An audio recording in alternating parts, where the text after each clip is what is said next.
ጠባይን መመርመር፣ ከድብቅ ኃጢአቶችም መጠንቀቅ። ኃጢአት መገለጥን ስለማይሻ ራሱን ይደብቃል። ለሚያፈቅረው ግድ የለሽ ግን ራሱን መግለጡ አይቀርም። ኃጢአት የሚደበቅበት ምክንያት የእግዚአብሔር ልጆች የሆኑት እንዳያውቁትና ከእርሱም ክፋት እንዳይሸሹ ለማድረግ ነው። እንዲህም በድብቅ የሚመጣ ኃጢአት ጌታችን ኢየሱስ ክርስቶስ የበግ ለምድ ለብሰው የሚመጡ በውስጣችን ነጣቂ ተኩላዎች ያላቸውን ይመስላሉ።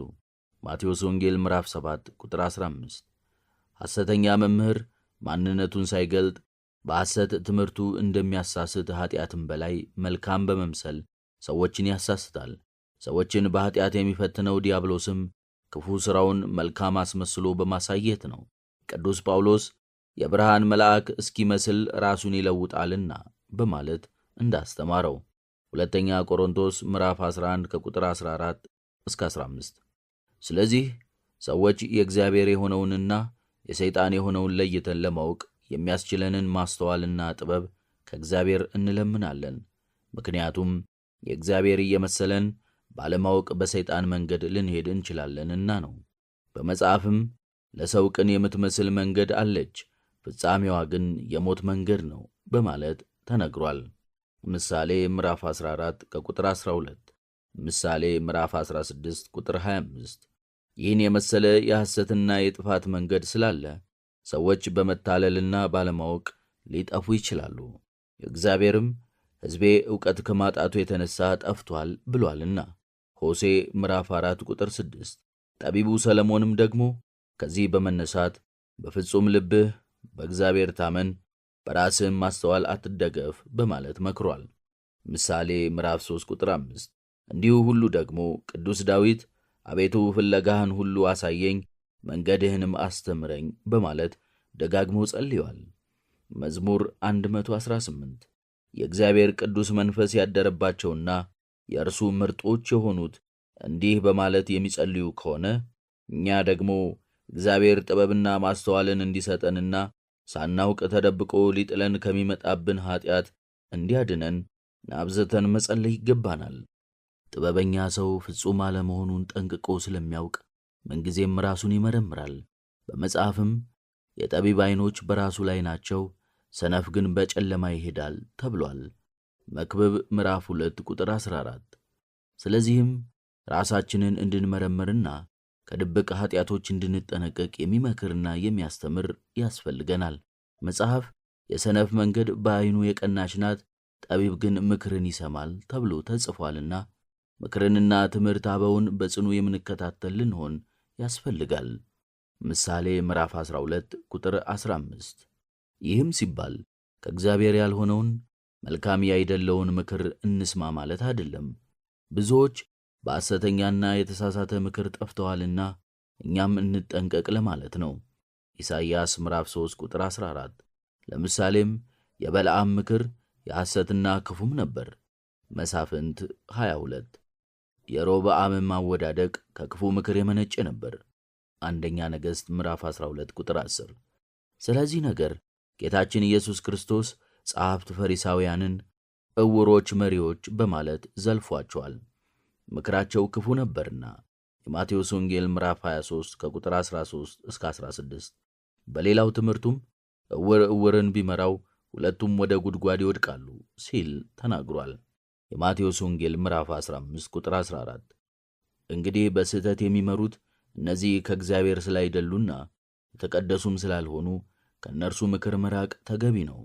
በዚያው አንጻር ደግሞ የቅዱሳንን ምክር መስማት በሕይወትም ሆነ በምግባር እነርሱን መከተል ይጠቅማል። ሐዋርያው ቅዱስ ጳውሎስ የእግዚአብሔርን ቃል የተናገሯችሁን ዋኖቻችሁን አስቡ፣ የኑሯቸውንም ፍሬ እየተመለከታችሁ በእምነታቸው ምሰሏቸው በማለት ይህንኑ እንድናጸና ይመክረናል። ዕብራውያን ምዕራፍ 13 ቁጥር 7። ከዚሁ ጋር በማያያዝ ስለ እነዚህ ቅዱሳን አበው እነርሱ ስሌትን እንደሚሰጥ አድርገው ስለ ነፍሳችሁ ይተጋሉ ሲል አስገንዝቧል። ዕብራውያን ምዕራፍ 13 ከቁጥር 6 እስከ 7። ስለዚህም ከእግዚአብሔር የሆነውንና ከሰይጣን የሆነውን ለመለየት የሚያስችል ማስተዋል እንድናገኝ ወደ ቅዱሳን ተጠግተን ስለ እኛ የሚነግሩንን ምክር መስማት ያስፈልጋል። በሌላ በኩል ደግሞ ምክር ሁሉ መልካም አይደለምና መንፈስን ሁሉ መፈተንና መመርመር እንደሚገባ ተጽፏል። አንደኛ ዮሐንስ ምዕራፍ 4 ቁጥር 1። በዚህም የእግዚአብሔርን መንፈስ ያገኘን እንደሆነ እርሱ ይመራናል። ነቢዩ ኢሳይያስም የእግዚአብሔር መንፈስ የጥበብና የማስተዋል የምክርና የኃይል የእውቀትና እግዚአብሔርን የመፍራት መንፈስ እንደሆነ ተናግሯል። ኢሳይያስ ምዕራፍ 11 ቁጥር 2። ስለዚህ ነው እግዚአብሔር ማስተዋልን ሰጥቶ ከስህተትና ከውድቀት እንዲጠብቀን ዘወትር የምንጸልየው። ራስን ቅዱስ አድርጎ በመቁጠር ከሚያሳስት የኀጢአት ሐሳብም እግዚአብሔር እንዲጠብቀን መጸለይ ያስፈልጋል። እንዲህ ራሳቸውን የሚያመጻድቁ ሰዎች የቅርብ አባቶች መክረው ካልመለሷቸው ድርጊታቸው ኀጢአት ስለማይመስላቸው ራሳቸውን ሲክቡ ቆይተው በንስሐ መመለስ ይከብዳቸውና ሊጠፉ ይችላሉ። በራሳቸው ዐይኖች እነርሱ ቅዱሳንና ፍጹማን የሆኑ ይመስላቸዋል። ስለዚህ ኀጢአታቸውን መናገርና መግለጥ ስለማይፈልጉ ጥፋታቸውንና ስህተታቸውን ሸፋፍነው ለማለፍ ይጥራሉ። ኀጢአታቸውን የሚሸፋፍኑ ሰዎች ደግሞ በበግ ለምድ የተከናነቡ ስለሆኑ ኀጢአት እንደ ሠሩ ካለማሰባቸውም በላይ ራሳቸውን በማታለልና በማጽናናት ስለሚረጋጉ ንስሐም አይገቡም። የተገለጠውን ኀጢአት ግን ለመተው አይከብድም። ክፉ ሰይጣንም ይህን ስለሚያውቅ ኀጢአታችንን ሸፍነን ራሳችንን በማታለል ያለ ንስሐ እንድንኖር በረቀቀ ጥበቡ ሊያሞኘን ይጥራልና መጠንቀቅ ተገቢ ነው። ለሠራው ኀጢአት ሌላ ትርጉም የሚሰጥ ወይንም ሌላ ስያሜ በመስጠት ኀጢአቱን እንደ መልካም ሥራ የሚያስብ ሰው ራሱን ጻድቅ አድርጎ ስለሚቆጥር ንስሐ አይገባም። ለምሳሌ ያዕቆብ ወንድሙን አታሎ በኵርናውን በመውሰዱ አባቱንም አታሎ በመባረኩ አጎቱን ላባንም አሞኝቶ በጎቹን በመውሰዱ ጠቢብ እንደሆነ ካሰበ የሠራውን ኀጢአት እንደ ጽድቅ ስለሚቆጥረው ንስሐ አይገባም። ዘፍጥረት ምዕራፍ 25 ቁጥር 30 እስከ 34፣ ዘፍጥረት ምዕራፍ 26፣ ዘፍጥረት ምዕራፍ 27፣ ዘፍጥረት ምዕራፍ 30 ከቁጥር 31 እስከ 43። እንዲሁም ደግሞ የእግዚአብሔርን ሕግ የጠበቁ መስሏቸው ወግ ያጠብቁ የነበሩት ፈሪሳውያን የሚሠሩትን ኀጢአት እንደ ጽድቅ ስለሚቆጥሩ ንስሐ አይገቡም። ሳውልም ክርስቲያኖችን ማሳደዱን እንደ መልካም ገድል ይቆጥረው ስለነበረ ንስሐ አልገባም ነበር። የማቴዎስ ወንጌል ምዕራፍ 23፣ የሐዋርያት ሥራ ምዕራፍ 26 ቁጥር 5። ለኀጢአት በምንም መንገድ ቢሆን ሽፋን የሚሆነው ስያሜ ሊሰጠው አይገባም። ኀጢአት በኀጢአትነቱ ልናውቀውና ልንሸሸው የሚገባ ጠላታችን ነው እንጂ ለአእምሮአችን እንዲመች የቅድስና ስም እየሰጠነው ራሳችንን የምንሸነግልበት መሆን የለበትም። እውነቱን እንናገር ከተባለ ማንኛውም ኀጢአት በሚሠራው ሰው ዘንድ የመሸፈኛ ሌላ ስያሜ አለው። በዚህም የተነሣ ኀጢአተኛው ንስሐ አይገባም። በዚህ የመጽናኛና የሽፋን ስያሜ ራሱን እያታለለ በኀጢአት ይኖራል እንጂ። ሲጃራ የሚያጨስ ሰው በማጨሱ የሚደሰትበት መሆኑን እንጂ ኀጢአት እየሠራ መሆኑን ስለማያስብ፣ ማጨስም ደግሞ የደስታ ምንጭ የተሰኘ የተሳሳተ ስያሜ ስለተሰጠው የሚያጨሰው በዚህ ራሱን እያታለለ ማጨሱን ይቀጥላል እንጂ ንስሐ አይገባም። ጭፈራም ወይንም ጥበብ ወይም አርት ስለተባለ፣ ዝሙትና ማመንዘርም ፍቅር ስለተሰኘ የሚፈጽሙት ሁሉ ኀጢአት እንደሠሩ ስለማያስቡ ንስሐ አይገቡም። ሰዎችን ለማሳሳቅ ብለው አንዳንድ ሰዎች በቀልድ ሽፋን በሌሎች ሰዎች ያሾፋሉ። በዚህም የሰውን ሕሊና ይጎዳሉ፣ ይዋሻሉ፣ የኀጢአትን ቃላት ይጠቀማሉ። በዚህም የተነሣ ብዙ ሰዎች ኀጢአት ይሠራሉ። በእነዚህ ሰዎች አመለካከት በሐሳባቸው እየቀለዱ እንጂ ኀጢአት እየሠሩ ስላልሆነ ንስሐ አይገቡም። ከዚህ ሁሉ በተቃራኒ ደግሞ ጭካኔም የበግ ለምድ ለብሶ የሚቀርብበት ወቅት አለ።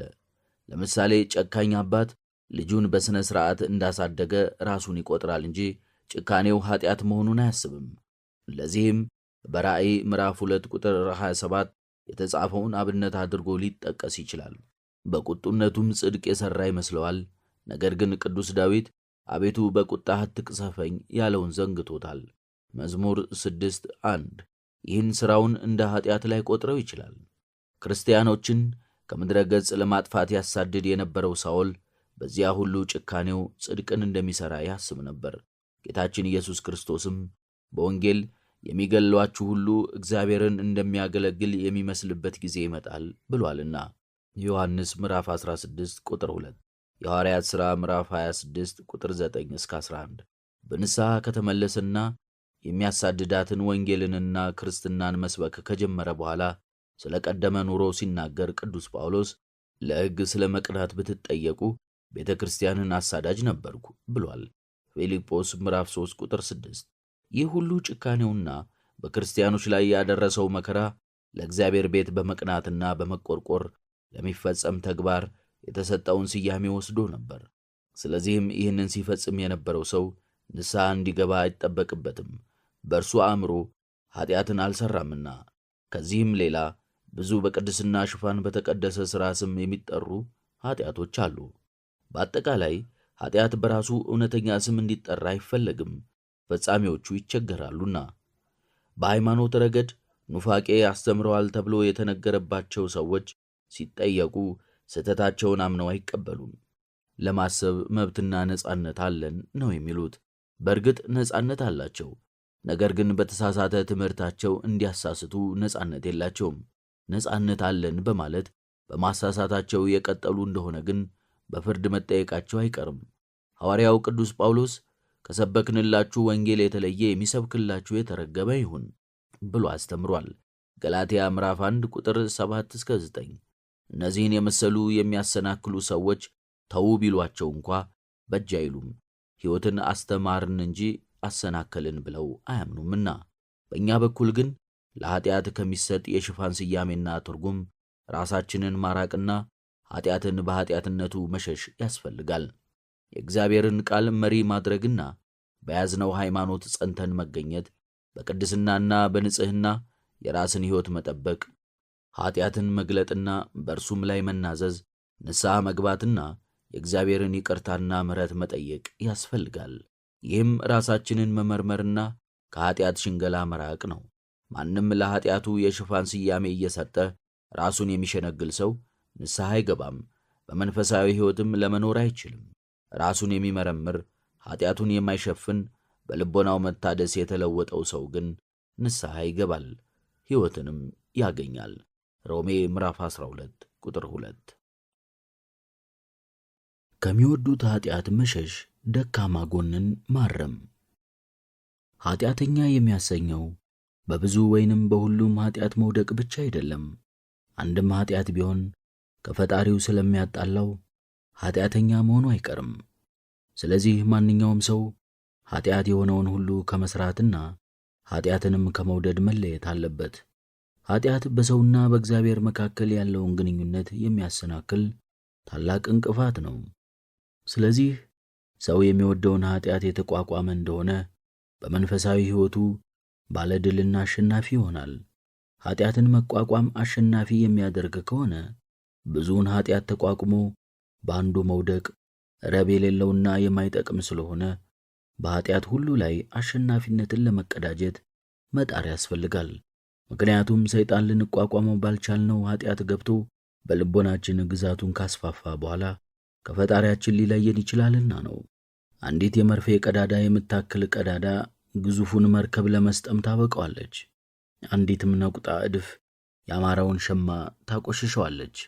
አንዲት ጠብታ ቀለም በብርጭቆ ውስጥ ያለውን ንጹሕ ውሃ እንዳይጠጣ ታደርገዋለች።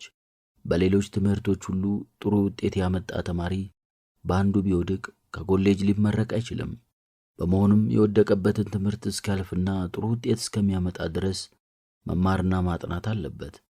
ውጤቱ በተሻሻለ ጊዜ ለመመረቅ ይችላል። የታመመ ሰው ከመላ አካሉ አንዱ በሽተኛ ቢሆን የታመመውን የአካሉን ክፍል ተመርምሮ መታከም አለበት። ኃጢአትም እንዲሁ ነው። መንፈሳዊ በሽታ የነፍስ ደዌ ነውና ትንሽም ቢሆን አንድም ቢሆን መታከም ያስፈልጋል። ጾመኛ ሰው ምግቦችን ሁሉ ቢተው ነገር ግን የሚወደውን ምግብ መመገቡን ባያቆም አልጾመም፣ የሚወደውን እያደረገ ነውና። መጽሐፍም ሕግን ሁሉ የሚጠብቅ ነገር ግን በአንዱ የሚሰናከል ማንም ቢኖር በሁሉ በደለኛ ይሆናል በማለት ያስገነዝባል። የያዕቆብ መልእክት ምዕራፍ 2 ቁጥር 10። ከእግዚአብሔር አብልጠን የምንወደው ነገር መኖር የለበትም። በእግዚአብሔር ስላለን ፍቅር ሁሉን መተው ይገባናል እንጂ ከእግዚአብሔር አብልጠን የምንወደውና ከእግዚአብሔር የምናወዳድረው ነገር ካለ ኃጢአት ነው። እግዚአብሔር ግን በልባችን ከእርሱ በቀር ማንም እንዳይኖር ስለሚሻ ልጄ ሆይ ልብህን ስጠኝ ይለናል። ልባችንን ለእግዚአብሔር የሰጠን እንደሆነ ኃጢአት ከእኛ ይርቃል። ልባችን ከእግዚአብሔር የራቀ እንደሆነ በእኛና በእርሱ መካከል እንቅፋት የሆነ ፈቃደ ሰይጣን ኃጢአት ይገባል። በልባችንም ያለውን ፍቅረ እግዚአብሔር ይከፍልብናል፣ ይቀንስብናል። ከእግዚአብሔር የበለጠ ኃጢአትን እንድንወድ ያደርገናል፣ ከአምላካችንም ያጣላናል።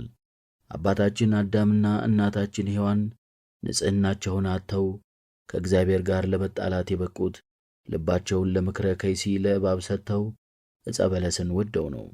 በልባቸው ያደረ የመብል ፍቅር ነበርና በዚያ የገባ ፈቃደ ሰይጣን ደካማ ጎናቸውን ተጠቅሞ ረታቸው። እኛም እንግዲህ የምንወደው ነገር ሁሉ ለእግዚአብሔር ካለን ፍቅር የሚነጻጸር የሚወዳደር እንዳይሆንና በድካማችንም ከፈጣሪያችን ጋር እንዳንጣላ ደካማ ጎናችንን ማረም ይኖርብናል፣ ለሰይጣን መግቢያ በር እንዳንከፍትለት።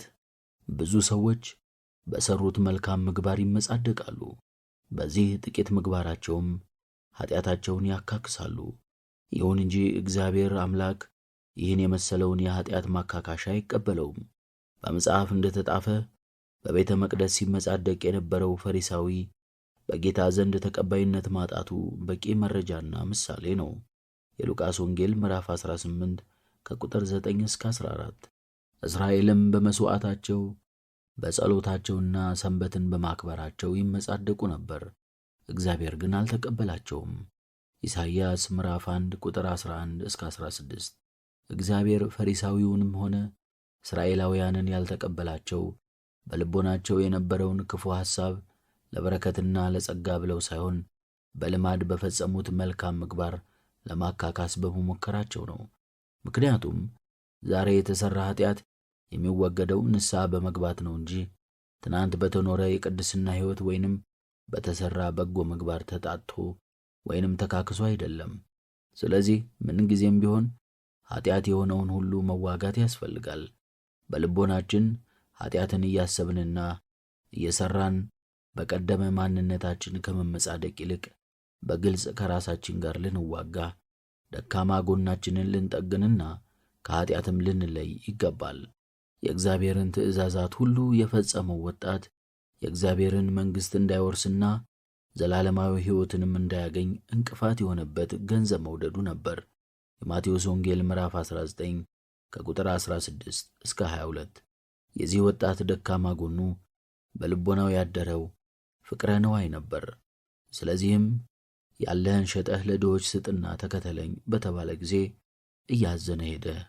ድካሙን ከእርሱ አውጥቶ ለመጣል ባለመቻሉ፣ በልቦናው ያደረውን ፍቅረ ነዋይ በፍቅረ እግዚአብሔር መለወጥ ባለመቻሉ እግዚአብሔርን ለመከተልና ደቀ መዝሙሩ ለመሆን ሳይታደል ቀርቷል። በእግዚአብሔር አንደበት ቅድስናው የተመሰከረለት አባታችን ኢዮብ እሱ እንኳ በዚህ ቅድስናው መመጻደቅ በጀመረ ጊዜ ተፈተነ። ኢዮብ ምዕራፍ 1 ቁጥር 8፣ ምዕራፍ 29 ቁጥር 32 እስከ 1። ከዚህም የተነሳ ያለውን ሁሉ አጣ፣ ሀብቱና ልጆቹ ሁሉ ተወሰዱበት። በዚህ ጊዜም ቆም ብሎ ራሱን በመመርመሩ ደካማ ጎኑን አወቀው። የማላውቀውን እናገራለሁ፣ አሁንም ራሴን በማዋረድ ንስሐ እገባለሁ አለ። ኢዮብ 42 ቁጥር 3 እስከ 6። ይህንንም በማድረጉ በቀደመ ምግባሩ መመጻደቁን ከእርሱ አራቀ፣ በደካማ ጎኑም ላይ አሸናፊ ሆነ። ንስሐ በመግባቱም የበለጠ ቅድስናን ከእግዚአብሔር ዘንድ አገኘ። ስለዚህ ደካማ ጎናችንን በመመርመር ከእኛ ልናርቀው ይገባል።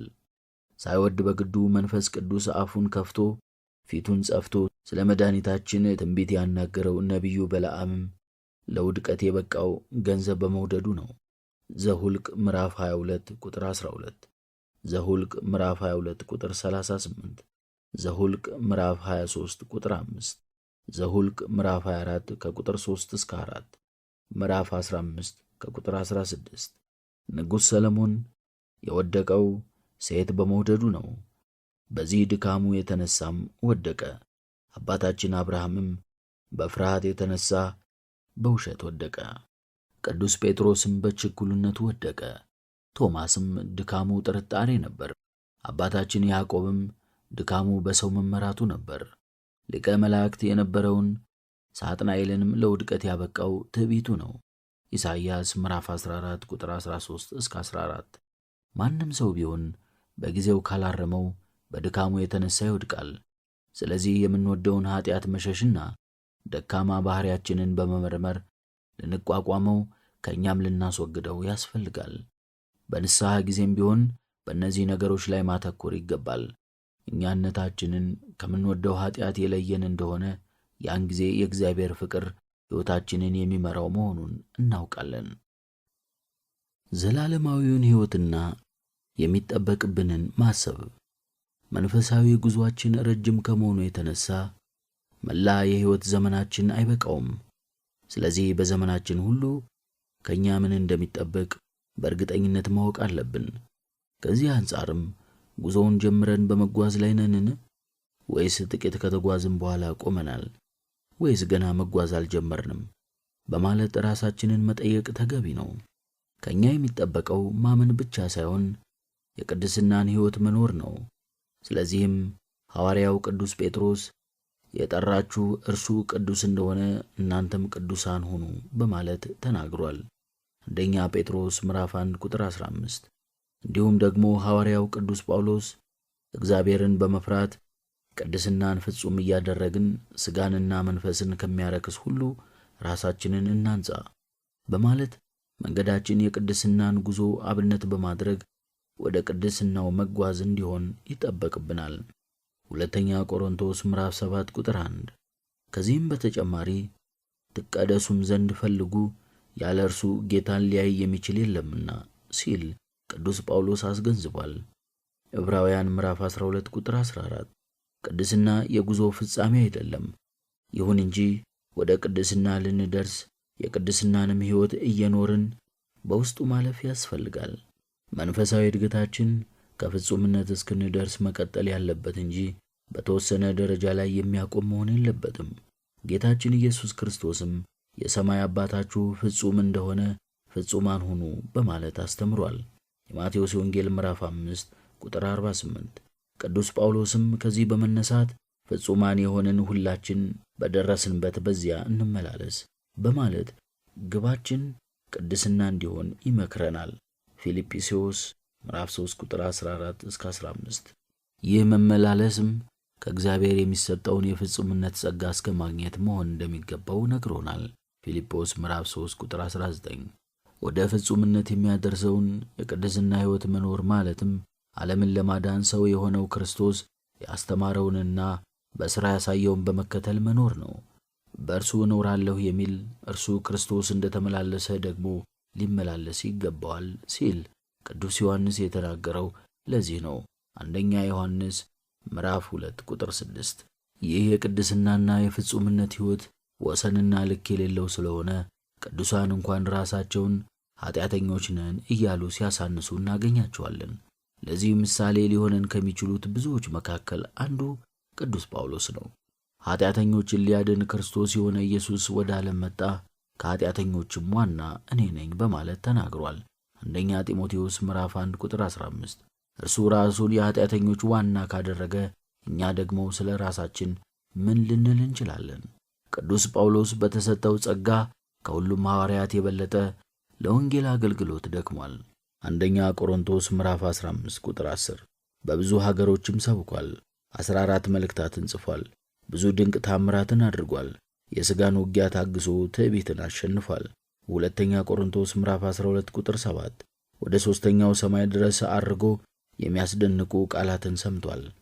እንግዲህ ይህ ጳውሎስ አሁን እንዳገኘሁ ወይም እንደሆንሁ አይደለም፣ ነገር ግን ስለ እርሱ እይዛለሁ ብዬ እፈጥናለሁ። እኔ ገና እንዳልያዝኩት እቆጠራለሁ። ነገር ግን አንድ ነገር አድርጋለሁ፣ በኋላ ያለውን እየረሳሁ በፊት ያለውን ለመያዝ እዘረጋለሁ በማለት ስለ ወደፊቱ የሚያስብ ከሆነ ከቶ አንዱን ነገር እንኳን ያልያዝነው እኛ ምን ልንል ይሆን? ፊልጵስዩስ ምዕራፍ 3 ከቁጥር 12 እስከ 13። እኛ እንደ ተወደዱት ልጆች ልንኖር አልቻልንም። የታመኑ ባሮችም ለመሆን አልቻልንም። ከምንባልበት ደረጃ ላይ እንኳን አልደረስንም። ጌታችን ኢየሱስ ክርስቶስ እንዲሁ እናንተ ደግሞ የታዘዛችሁትን ሁሉ ባደረጋችሁ ጊዜ የማንጠቅም ባሪያዎች ነን በሉ እንዳለ እንዲሁ ልንል ደግሞ እንደሚገባን አስተምሮናል። የሉቃስ ወንጌል ምዕራፍ 17 ቁጥር 10። ይህንን ማለት የመከረን ገና በሕግ የምንመራና ሁሉንም ነገር ለክርስቶስ አልተውነውምና እንደ ሐዋርያው ቅዱስ ጳውሎስ በእውነት ከሁሉ ይልቅ ስለሚበልጥ ስለ ክርስቶስ ስለ ጌታዬ ነገር ሁሉ ጉዳት እንዲሆን እቆጥራለሁ ለማለት አልበቃንምና ፊልጵስዩስ ምዕራፍ 3 ቁጥር 8። ሕግን የጠበቀ የማይጠቅም ባሪያ ከተባለ ስለ ኃጢአተኛው ደግሞ ምን ሊባል ይችላል? ይህ የኃጢአት ባሪያ እንጂ የክርስቶስ ባሪያ ሊባል አይችልም። የዲያብሎስ ባሪያ የእግዚአብሔር ተቃዋሚ ነውና። ከዚህም የምንማረው ፍጹም ትሕትናን ነው። እነዚህ በእግዚአብሔር ጸጋ የከበሩ ቅዱሳን አበው ራሳቸውን የማይጠቅሙ ባሮች አድርገው እንደቆጠሩ ስንመለከት አበው ገና ውዳሴ ማርያም በመድገማችን የክርስትናን ሕይወት ጉዞ ፈጽመን ከግቡ የደረስን ይመስለን የነበረ ሁሉ ያለንበትን ደረጃ እንድናውቅና ራሳችንን እንድንመረምር ይረዳናል። ስለዚህ በየትኛውም መንፈሳዊ የሕይወት ጉዞ ላይ ከምድራዊ ነገር ይልቅ ልናተኩርበት የሚገባው የመዳናችንን ነገር ነው። ያለችንን አንዲት ነፍስ ከስቃይና ከፍርድ በማዳን በዘላለማዊ ሕይወት ብንኖር ይበጃል። ጌታችን ኢየሱስ ክርስቶስም ሰው ዓለሙን ሁሉ ቢያተርፍ ነፍሱንም ቢያጎድል ምን ይጠቅመዋል ያለው ለዚህ ነው። የማቴዎስ ወንጌል ምዕራፍ 16 ቁጥር 26። ይህም ስለሆነ ቆም ብለን በእርግጥ በሕይወት ጎዳና ላይ የተጓዝን ስለመሆናችን ራሳችንን መመርመር፣ በፍቅረ እግዚአብሔር ስለመኖራችን ማወቃችንን ማስተዋልና መንፈሳዊ እድገታችንን ማጤንና መቆጣጠር ያስፈልገናል። ከዚህ አንጻር እንግዲህ የምንረዳው አብይ ቁም ነገር በፊታችን ያለውን እጅግ ረጅም መንፈሳዊ ጉዞ ገና ያልጀመርነው መሆኑን ነው። የዚህ ረዥም ጉዞ መጀመሪያው እግዚአብሔርን መፍራት ነው። ፈርሃ እግዚአብሔር የጥበብ ሁሉ መጀመሪያ ነው ተብሏልና ምሳሌ ምዕራፍ 7 ቁጥር 10። ፈርሃ እግዚአብሔር ወደ ፍቅረ እግዚአብሔር የሚያደርስ መንገድ ነው። ከፈርሃ እግዚአብሔር የደረሰ ሰው የእግዚአብሔርን ሕግጋቱን አይጥስም፣ ትእዛዛቱንም አያፈርስም። እኛ ግን ሕጉንና ትእዛዛቱን ስንቃወምና ስንጥስ እንገኛለንና ፈርሃ እግዚአብሔር በእኛ ውስጥ ያለመኖሩን በዚህ እናውቃለን። ወደ ፍቅረ እግዚአብሔር የሚያደርሰንን ፈርሃ እግዚአብሔር ገንዘብ ካደረግን ግን እንግዲህ ወደ ፍቅር የምንደርሰው መቼ ነው? ፈሪሃ እግዚአብሔር ከሌለን በፍቅረ እግዚአብሔር ልንኖር አንችልም። ፍቅረ እግዚአብሔር በእኛ ዘንድ ከሌለ የእግዚአብሔር መንፈስ ሊያድርብን አይችልም። በእግዚአብሔር መንፈስ ብንመራ በሕይወታችን የመንፈስ ፍሬ እናፈራለን። እርሱም ሰፊና ብዙ ነው። ሐዋርያው ቅዱስ ጳውሎስም የመንፈስ ፍሬ ፍቅር፣ ደስታ፣ ሰላም፣ ትዕግሥት፣ ቸርነት፣ በጎነት፣ እምነት፣ የውሃት፣ ራስን መግዛት ነው በማለት ተናግሯል። ገላትያ ምዕራፍ 5 ቁጥር 22። ከነዚህ የመንፈስ ቅዱስ ፍሬዎች የመጀመሪያ የሆነውን ፍቅርን በቀዳማዊ የቆሮንቶስ መልእክቱ በሰፊው ተንትኖታል። አንደኛ ቆሮንቶስ ምዕራፍ 13። ከነዚህ የመንፈስ ቅዱስ ፍሬዎች በየትኛው መጓዝን ጀምረን እንደሆነ ራሳችንን ልንጠይቅ ያስፈልጋል። እንግዲህ በዘላለም ሕይወት ለመኖር የሚያበቃውን የፈሪሃ እግዚአብሔርና የፍቅረ እግዚአብሔር በአጠቃላይም ከእግዚአብሔር ጋር የሚኖረንን ግንኙነት የመጀመሪያ እርምጃ መጀመር ይገባናል። ይህ የመጀመሪያ እርምጃም ራስን ቆም ብሎ መመርመርና ጉድለትን በማስወገድ ዘላለማዊውንም ሕይወት በማሰብ ንስሐ መግባት ነው። ንስሐ የእግዚአብሔርን ጥሪ የምንሰማበት፣ ወደ እግዚአብሔርም የሚመልሰን፣ ወደ ንጽሕና፣ ወደ ቅድስና፣ ወደ ጸጋ ፍጽምና የሚያደርሰን መሳሪያ ነው። በዚህ ጉዞ ሕይወትን ለመጀመር ከፈለግን የሚከተለውን መመሪያ መከተል ይገባናል።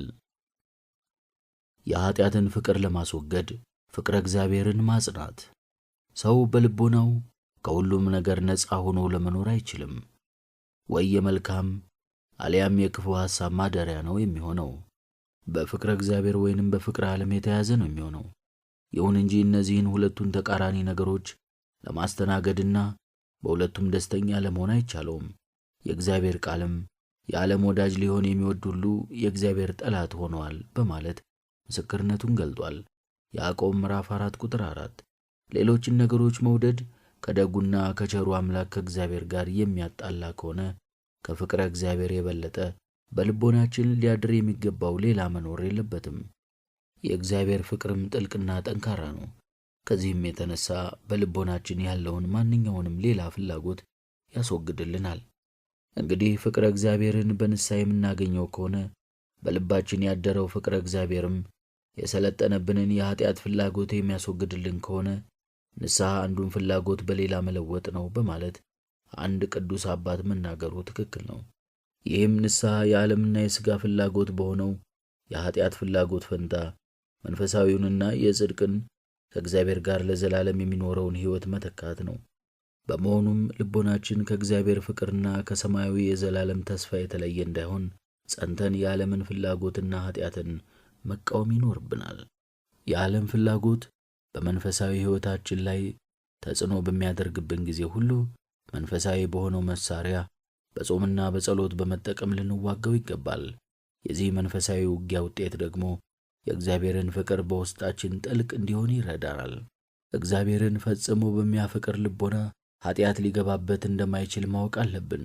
በአንድ ሰው ልቦና ውስጥ ያለውን ጽኑ ፍቅር እግዚአብሔር ያለማቋረጥ እንዲጾም፣ እንዲጸልይ፣ መንፈሳዊውን መጻሕፍት እንዲያነብ፣ ቤተ ክርስቲያን እንዲሄድ፣ ንስሐ እንዲገባ፣ ሥጋ ወደሙ እንዲቀበል ያደርገዋል። ሃይማኖት ወይንም እምነት ራሱ ፍቅር ነው። በመሆኑም ሃይማኖት፣ ፍቅረ እግዚአብሔር፣ መልካምን ነገር የማድረግ ፍቅር፣ ሌሎችን ሰዎች ማፍቀር የእግዚአብሔርን ፍቅር ባወቀበት ጊዜ በልቦናው የተቀጣጠለውን ፍም መንፈሳዊነት ያሳጣል። እናም ይህ ግድ የለሽነቱ ወደ ኃጢአት ያድጋል። በልቦናችን ውስጥ የእግዚአብሔር ፍቅር ከሌለ ንስሐ ልንገባ አንችልም። እግዚአብሔርንም ካላፈቀርን ኃጢአትን ልንጠላና ልቦናችንን ልናነጻ አንችልም። ሰው እግዚአብሔር በመጨረሻው የፍርድ ቀን የሚሰጠውን የቅጣት ፍርድ በመፍራት ከሲኦልና በኋላም ከገሃነመ እሳት ለመዳን ብሎ ንስሐ ሊገባ ይችላል። ነገር ግን እንዲህ አይነቱ ሰው በፍርሃት ምክንያት ተዋት እንጂ ኃጢአትን ከልቦናው ጨርሶ አላወጣትም አልጠላትምና። የዚህ መሰሉ ልቦና ደግሞ ከግራ ወደ ቀኝ ሲወዣወዥ ይኖራል እንጂ ውስጣዊ ሰላምና ዕረፍት አግኝቶ አይረጋጋም። በውስጡ ፍቅረ እግዚአብሔር አልተተካምና። ልቦና በፍቅር እግዚአብሔርን ሊሞላ ወደ መልካምነት መንፈሳዊ ሕይወትም ከዚህ ፍቅረ እግዚአብሔር የሚመጣ ነው እንጂ እንደ ደራሽ ውሃ ድንገት የሚገኝ አይደለም። ማንኛውንም ነገር በፍቅረ እግዚአብሔር ላይ ተመስርቶ ካልተደረገ ልማድ እንጂ መንፈሳዊ ሕይወት ነው ሊባል አይችልም። ስለዚህም በጸሎታችን ነፍሴ በቅቤና በስብ እንደሚጠግቡ ትጠግባለች፣ መዝሙር 62:5 አቤቱ ሕግህን እንደምን እጅግ ወደድሁ፣ ቀኑን ሁሉ እርሱ ትዝታዬ ነው እያለን መጸለይ አለብን። መዝሙር 118:97 በመጽሐፍም ቃልህ ለጉሮሮዬ ጣፋጭ ነው፣ ከማርና ከወለላ ይልቅ ለአፌ ጣፈጠኝ ተብሎ ተጽፏልና መዝሙር 108:103 እኛም ደግሞ ወደ ቤተ ክርስቲያን ሄደን የሰራዊት አምላክ ሆይ ማደሪያዎችህ እንደምን የተወደዱ ናቸው፣ ነፍሴ የእግዚአብሔርን አደባባዮች ትወዳለች ትናፍቃለችም፣ ልቤም ሥጋዬም በሕያው አምላክ ደስ ተሰኘ በማለት ልንጸልይ ያስፈልጋል። መዝሙር 83 ቁጥር 1-2 በዚህ አኳኋን በውስጣችን ከሚፈጠረው መንፈሳዊ ስሜት የተነሳ ንስሐ በመግባታችን ደስተኞች ስለምንሆን የደስታ ሕይወታችንን የሚያቋርጡ ሳይሆን ተከታታይ ይሆናሉ። ፍጹም ፍቅረ እግዚአብሔር በልቦናችን ውስጥ ሳይኖር ኃጢአትን ብንተው እንኳን ኃጢአት ደግሞ ወደ ነበርንበት ወደ ራሱ መንግሥት ሊመልሰን መዋጋቱን አይተውም። ምክንያቱም ልቦናችንን ፍጹም በሆነ የንስሐ ሕይወት ሊኖረንና ከእግዚአብሔር ጋር ሊያስታርቀን የሚችለው ፍቅር በልቦናችን ስለሌለ ነው። ኃጢአትንና የኃጢአትን ምንጭ የሆነውን ዲያብሎስን ማሸነፍ የሚችለው ፍጹም የሆነ ፍቅረ እግዚአብሔር ነው። በእርግጥ ንስሐን እንደምንሻ የታወቀ ነው። በልባችንም መንፈሳዊውን ሕይወት በመጀመራችን በንስሐ ጉዞ ላይ እንደሆንን ልናስብ እንችላለን። ነገር ግን ብንጸልይና ብንጾምም በውስጣችን ስር ከሰደደው የኃጢአት ፍቅር የተላቀቅን መሆኑ አይሰማንም። ለምን? ምክንያቱም መንፈሳዊውን የሕይወት ጉዞ በመጀመራችን መንፈሳዊ እርካታን በማግኘታችንና በጽናት በመጾማችን፣ በትጋት በመጸለያችን፣ ቅዱሳት መጻሕፍትን በማንበባችን የመንፈሳዊውን ሕይወት ጣዕም በማወቃችን ነው። ይህ ደግሞ የእግዚአብሔርን ፍቅር በልቦናችን በማሳደር ወደ ንስሐ እንድንደርስ ያደርገናል። በዚህ የእግዚአብሔር ፍቅር በንስሐ ሕይወት ያልኖርን እንደሆነ መጥፋታችን አይቀርም። ስለዚህ ኃጢአትን ከልቦናችን ፈጽሞ ሊያስወግድልን የሚችለውን የእግዚአብሔርን ፍቅር ገንዘብ ማድረግ ይገባናል። በምንጩ አጠገብ እንስራችንን ለመጣል ጌታችንን አምላካችንን ኢየሱስ ክርስቶስን ማወቅ አለብን። ዮሐንስ ወንጌል ምዕራፍ 4። ይህን የእግዚአብሔርን ፍቅር ለማግኘትም በትዕግሥትና በጽናት መጸለይ ይገባናል። በፍጹም ልባችን በፍጹም ሐሳባችን ሁሉ አቤቱ ጌታ ሆይ አንተን የማፈቅር አድርገኝ፣ ከልቤም ውስጥ የኀጢአትን ፍቅር አስወግድልኝ፣ የአንተን ፍቅርም ስጠኝ በማለት በጸሎት እግዚአብሔርን ልንጠይቅ ያስፈልጋል። ከዚህም ሌላ ሁልጊዜ ፍቅረ እግዚአብሔርን በልቦናችን የሚያሳድሩ ነገሮችን ለማድረግ ለማየትና ለመስማት በጽኑ መፈለግ አለብን። ከዚሁ አንጻር ደግሞ የእግዚአብሔርን ፍቅር ከልቦናችን ሊያጠፉብን የሚችሉ ነገሮችን ከኛ ማራቅና በጽኑ መቃወም ይገባናል። ስለዚህ ኀጢአትን ከልቦናችን ፈንቅሎ ለጣለልን የእግዚአብሔር ፍቅር ከኛ የሚጠበቀውን ሁሉ ጥንቃቄ ማድረግ ይኖርብናል። የእግዚአብሔር ፍቅር በልቦናችን ውስጥ ባደገ መጠን ልቦናችን ደግሞ ለኀጢአት ያለው ጥላቻ እያደገና እየበረታ ይሄዳል። እግዚአብሔር አምላካችንም ኀጢአታችንን በጠላን መጠን ፍቅሩን የበለጠ ይጨምርልናል። አምልኳችንና አገልግሎታችንም ሁሉ በደስታ ይሆናል። የፈጣሪያችንን የእግዚአብሔርንም ሕግ ለማክበርና ትእዛዛቱን ለመፈጸምም አይከብደንም። ከዚህም የተነሳ እንደ ቅዱስ ዮሐንስ ትእዛዛቱን ልንጠብቅ የእግዚአብሔር ፍቅር ይህ ነውና ትእዛዛቱም ከባዶች አይደሉም ብለን ለማመንና ለመመስከር እንችላለን። አንደኛ ዮሐንስ ምዕራፍ 5 ቁጥር 3። ምክንያቱም በእነዚህ የእግዚአብሔር ሕግጋት ጸንተን ብንኖር ያለ አንዳች ችግር ደስተኞች ስለምንሆንና እንዲሁም በልባችን አድሮ የሚፈትነንና አንዳችም የሥጋ ፍላጎትና ኀጢአት ስለሌለ ነው። ሐዋርያው ቅዱስ ጳውሎስም በውስጡ ሰውነቴ በእግዚአብሔር ሕግ ደስ ይለኛልና በማለት መናገሩ ለዚህ ነው። ሮሜ ምዕራፍ 7 ቁጥር 23። እግዚአብሔርን የሚያፈቅር ሰው ሕግጋቱን በመፈጸሙ ደስተኛ ነው። የእግዚአብሔር ሕግጋት ፍጻሜ የሆነው ፍቅር በልቦናው ያደረ በመሆኑ እግዚአብሔር ከሚደሰትበት በቀር የሚያዝንበትን ነገር ስለማይሠራ ደስተኛ ነው። ወላጆቹን የሚወድ ሰውም ከእነርሱ በሚያገኘው ምርቃት ተስፋና ደስታ ስላለው እነርሱ የሚከፉበትን ነገር ከቶሆኑ አያደርግም።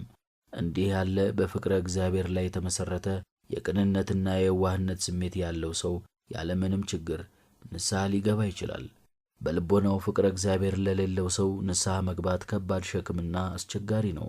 ምክንያቱም የኀጢአትን ፍቅር ገና ከልቡ ጠርጎ አላስወገደውምና። ስለዚህ የንስሐ ሕይወታችንን አስቸጋሪ የሚያደርገውን የኀጢአት ፍቅር ከልቦናችን የሚያስወግድልን የእግዚአብሔርን ፍቅር ገንዘብ ማድረግ ይኖርብናል። ይህን አማናዊና ፍጹም ፍቅር ያገኘን እንደሆነ ንስሐ በመግባትና የእግዚአብሔርን ትእዛዛት መፈጸም አይከብደንም።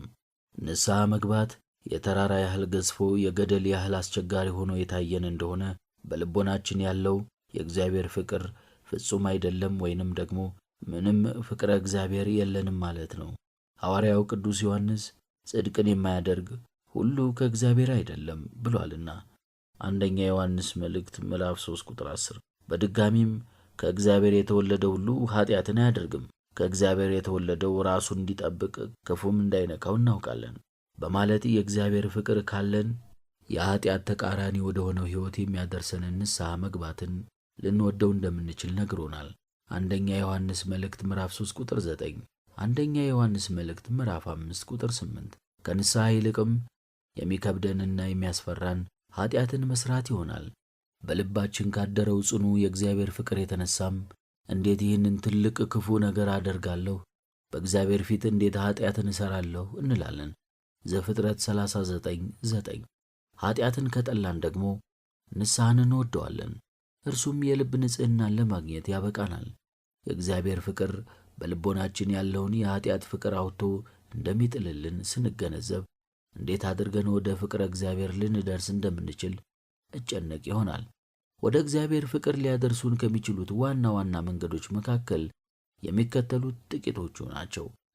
እነርሱም መላ ሕይወታቸውን ለእግዚአብሔር በመስጠት የኖሩ ቅዱሳንን ታሪክና ገድላቸውን አዘውትሮ ማንበብ፣ ስለ ንስሐና ወደ እግዚአብሔር ለመመለስ የተጻፉ ቅዱሳት መጻሕፍትን መመርመር፣ ሞትን፣ የመጨረሻውን ፍርድና የእግዚአብሔርን መንግሥት ማሰብና እንዲሁም ደግሞ እግዚአብሔር ለእኛ ያለውን ፍጹም ፍቅር በማስተዋል በማስታወስ ናቸው።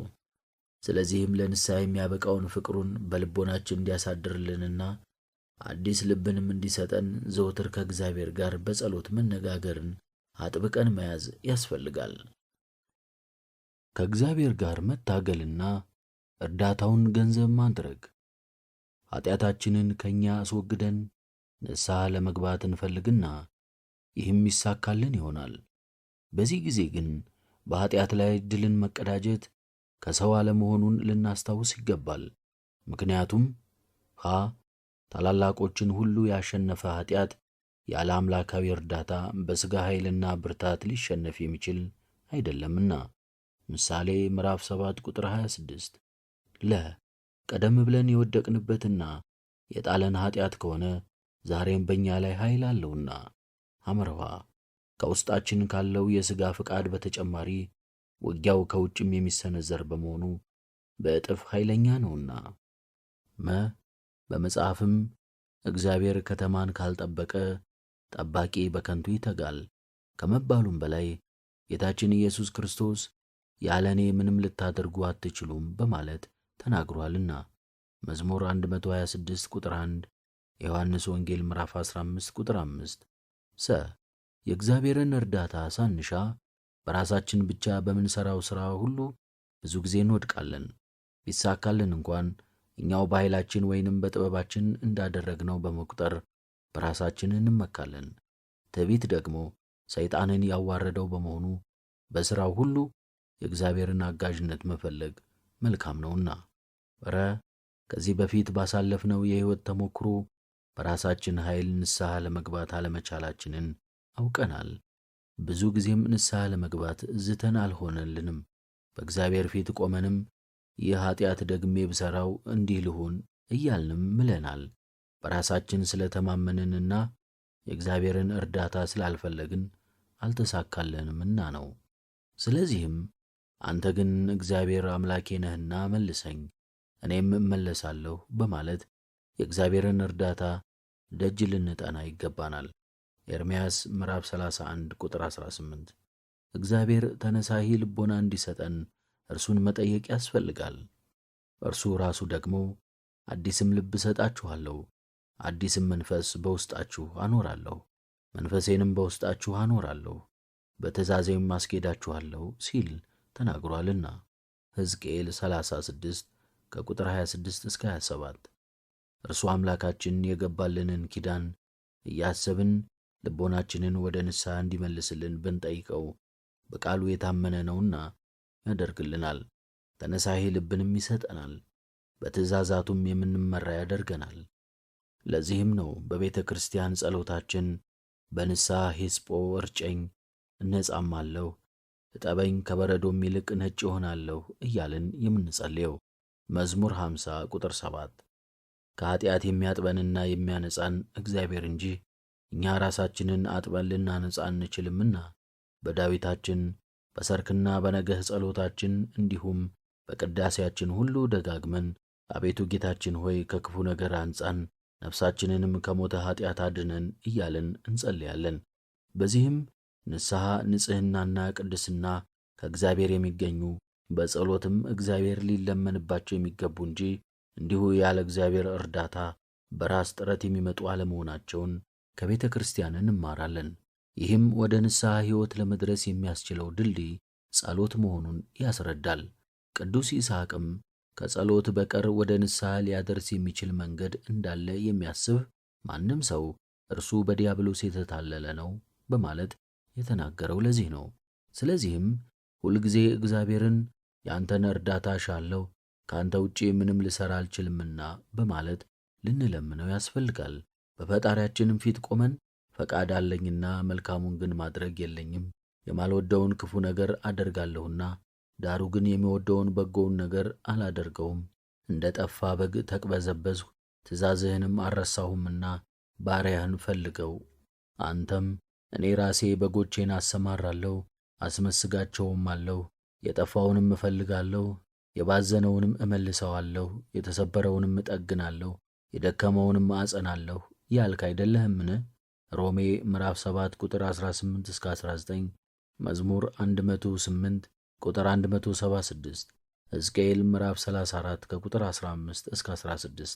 ስለዚህ እኔ የጠፋሁ ሰባራ ደካማና የባዘንኩ ነኝና ፈልገኝ፣ መልሰኝ፣ አጽናኝ፣ አጠንክረኝም።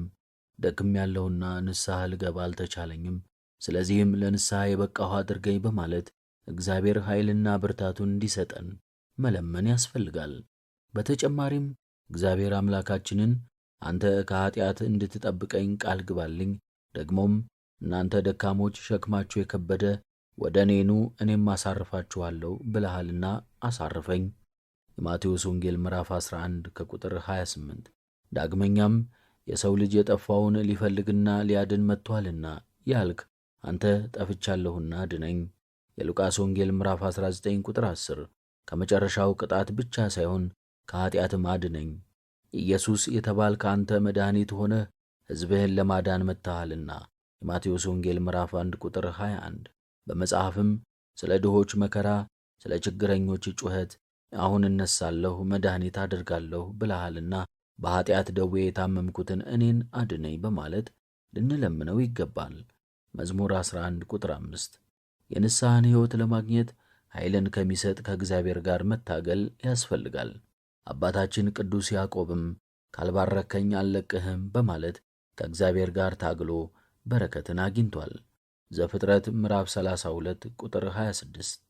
እንዲሁ ሁሉ እግዚአብሔር ከኃጢአት እንዲለየንና ከድካማችን እንዲያበረታን ለንስሐም እንዲያበቃን ከእርሱ እግር ስር ወድቀን በጸሎትና በጾም ልንታገለው ይገባል። ይህም ማለት እርሱ ኃጢአትን የምንጠላበትን፣ ትእዛዛቱን በሥራ ለመተርጎም የምንችልበትን፣ የሰይጣንን ፈተና የምንቋቋምበትን፣ በልቦናችን ውስጥ ያለውን ኃጢአት አውጥቶ የሚጥል ፍጹም ፍቅር የምናገኝበትን፣ እርሱን የምንወድበትን ኃይል እንዲሰጠን አብዝቶ መጸለይ ነው። ከእርሱ ጋር መታገል ማለት በፍጹም ፍቅርና ትሕትና በፊቱ ቆሞ ኃይልን ለማግኘት በጽኑ ጸሎት መለመን ነው። በጽኑ ጸሎት የሚተጋ ሰው ከሰይጣን ፈተና የተነሳ በሚመጣበት ኃጢአት አይወድቅም። ምክንያቱም በነገሩ ሁሉና በሚሠራው ሥራ ውስጥ እግዚአብሔር አለ። ውጊያው ሁሉ እግዚአብሔርን አጋዥ አድርጎ ነውና። ስለዚህ እኛም ዘወትር በምንሠራው ሥራና ከኃጢአት ጋርም በምናደርገው ረቂቅ መንፈሳዊ ውጊያ ሁሉ የእግዚአብሔርን ኃይልና አጋዥነት መከታ ልናደርግ ይገባል። እርሱ ሁሉንም ያደርግልናልና። የጸሎት ሰዎች የሆንን እንደሆነም በኤርምያስ ከአንተ ጋር ይዋጋሉ፣ ነገር ግን አድንህ ዘንድ እኔ ከአንተ ጋር ነኝና ድል አይነሱህም ይላል እግዚአብሔር ተብሎ እንደ ተጻፈ ድል የሚነሳን ኃጢአት አይኖርም፣ እግዚአብሔር ይዋጋልናልና። ኤርምያስ ምዕራፍ 1 ቁጥር 19። ደግሞም በአጠገብህ 1000 በቀኝህም 10,000 ይወድቃሉ፣ ወደ አንተ ግን አይቀርብም ተብሏል። መዝሙር 90 ቁጥር 7። ስለዚህም እግዚአብሔር ስለ እናንተ ይዋጋል፣ እናንተም ዝም ትላላችሁ በማለት ተነግሯልና እርሱ የውስጡንም የውጩንም ውጊያ ስለሚዋጋልን የእርሱ እርዳታ እጅግ ያስፈልገናል። ዘጸአት ምዕራፍ 14 ቁጥር 14። ስለዚህ በማንኛውም ጊዜ በመንፈሳዊ ሕይወታችን ላይ በሚመጣብን ውጊያ እግዚአብሔርን ከፊት አድርገን ሰልፉ ለእግዚአብሔር ነው የሚለውን የቅዱስ ዳዊትን መርህ መከተል ይገባል። አንደኛ ሳሙኤል ምዕራፍ 17 ቁጥር 47። ምክንያቱም በትንሽ ወይም በብዙ ማዳን እግዚአብሔርን አይቸግረውምና። አንደኛ ሳሙኤል ምዕራፍ 14 ቁጥር 6። ሕዝቡ ከአማሌቃውያን ጋር ሲዋጉ በአማሌቅ ላይ የእግዚአብሔር ሰልፍ ተብሏልና በኃጢአታችን ሁሉ ላይም የእግዚአብሔር ሰልፍ ይሆናል። ዘጸአት ምዕራፍ 17 ቁጥር 16። ከኃጢአታችንና ከሚያታልለን የዓለም አምሮት የሚያድነን እርሱ ነው። እኔ ዓለሙን አሸንፌዋለሁ በማለት ተናግሯልና። ዮሐንስ ወንጌል ምዕራፍ 16 ቁጥር 33። ያለ እግዚአብሔር እርዳታ ኃጢአትን ማሸነፍ ንስሐም መግባት እንደማይቻል በዚሁ ሁሉ እናውቃለን። ስለሆነም እንደ ቅዱስ ዳዊት እግዚአብሔር ግን አገዘኝ፣ ኃይሌም ዝማሬም በእግዚአብሔር ነው መዝሙር 117 ቁጥር 14። እንደ ቅዱስ ጳውሎስም በወደደን በእርሱ ከአሸናፊዎች እንበልጣለን የሮሜ መልእክቱ ምዕራፍ 8 ቁጥር 37 በማለት አሸናፊነታችን ሁሉ በእግዚአብሔር እርዳታ መሆኑን እንናገራለን። ይህን የሚያብራሩልን ሐዋርያው ቅዱስ ጳውሎስ እግዚአብሔር ሁል ጊዜ በጌታችን በኢየሱስ ክርስቶስ ሰው በመሆኑና ስለ እኛ በመስቀል ላይ በመሞቱ ድል መንሳትን ይሰጠናል። አንደኛ ቆሮንቶስ ምዕራፍ 15 ቁጥር 57 ሁለተኛ ቆሮንቶስ ምዕራፍ 2 ቁጥር 14 ካለ በኋላ ቀጥሎ ደግሞ ኃይልን በሚሰጠኝ በክርስቶስ ሁሉን እችላለሁ በማለት የተናገራቸው ቃላት ናቸው። ፊልጵስዩስ ምዕራፍ 4 ቁጥር 13። እኛም ይህንን እንመሰክራለን። ስለዚህ ኃጢአትን ለመታገል ከመጀመር አስቀድሞ ኃይል መንፈሳዊን ለማግኘት ከእግዚአብሔር ጋር መታገል ያስፈልጋል። ኃጢአትን ድል መንሳት የሚቻለው በእግዚአብሔር አጋዥነት ነውና። አባታችን ያዕቆብ ወደ ኤሳው ከመሄዱ በፊት ከእግዚአብሔር ጋር ታገለ፣ በረከትንም አገኘ። ወደ ኤሳው ዘንድም በሄደ ጊዜ ሁሉ መልካምና ያማረ ሆነለት። የጦር አዛዡ ባርቅ ነቢይት ዲቦራን ሳይይዝ ወደ ውጊያው እንዳልሄደ መሳፍንት ምዕራፍ 4 ቁጥር 8። እርዳታዋንም እንደፈለገ ሁሉ እኛም ጠላታችንን ሰይጣንንና ኃጢአትን እንዴት እንደምንዋጋ የማናውቅና ኃይልም የሌለን ደካሞች ነንና እግዚአብሔርን አንተ ተዋጋልን፣ ኃጢአትን ድል ነስተን ወደ ንስሐ እንድንመጣ እርዳን ብለን መለመንና እርሱን እርዳታችን ማድረግ ይኖርብናል። አቤቱ ከእሳት እንደ ተነጠቀው ትንታግ እንደ ኢያሱ እኛንም ከኃጢአት ትንታግ ነጥቀህ አውጣን ልንለው ያስፈልጋል። ዘካርያስ ምዕራፍ 3 ቁጥር 2።